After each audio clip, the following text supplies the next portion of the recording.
Rose Gold Crown. Mm-hmm. Why that name? Ooh.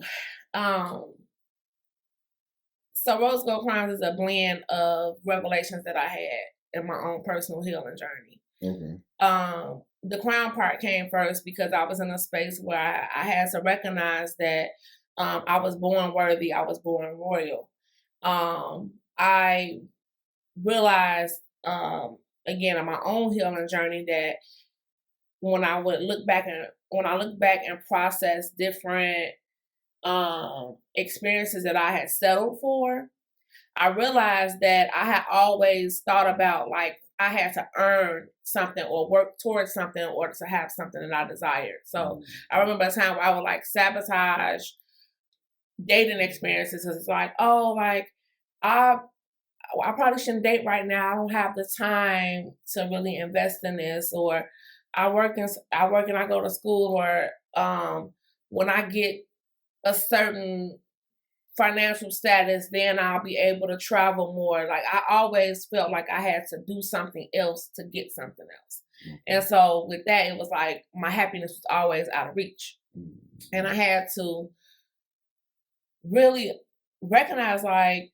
no, like I was made in my Father's image. Like I'm God's, I was formed worthy of everything that I want. If I can think it, I can have it. And so that's where the crown part came in. Okay. The rose gold part was something that came to me in meditation. So Deepak Chopra, I don't know if you all are familiar with him. He's like a meditation guru, I guess you can say. But one thing that he says is that prayers is you speaking to God, and meditation is allowing God to speak back to you. And so I always make sure that when I pray, I make time to meditate. And there was a probably like 5 times during meditation I heard research rose gold, and I kept ignoring it because it's like, what, like for what? And so this is back in 2016. Rose gold was like the thing. Everybody wanted rose gold jewelry, rose gold phone cases, rose gold clothes, like everything. And so I'm not a person that likes to follow trends. Mm-hmm. So I didn't want anything rose gold at the time, even though I liked the color. I just didn't want to be seen as like a follower. I get it. And so when I heard research rose gold, I'm like, wow, like why would I do that? And then because I heard it so many times, I finally did it. And when I did it, I'm like, oh, this is what God wanted me to see. And so when I researched it, it said that rose gold is a mixture of copper, silver, and gold. And the more copper, the more pink. Mm-hmm. And I thought about copper. Nobody says I want copper jewelry. Give me a copper this. Healthy, right? Now we know it's healthy, but back in 2016, we didn't know all that, right? You think of copper, you think scraps. Mm-hmm. Like at the time, yeah. And so I was like, wow, what if I included my scraps? What if I owned my experiences that I have been through? And I was like, you know what?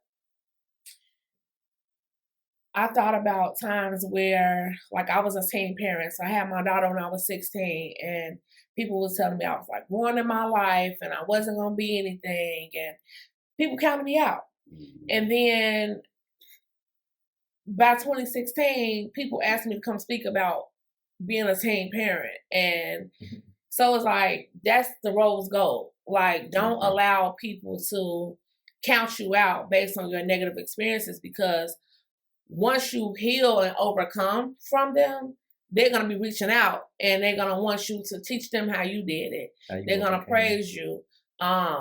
Just had an experience where I had a teenager who was just struggling so much during high school and didn't have any support, but family was fighting over graduation tickets.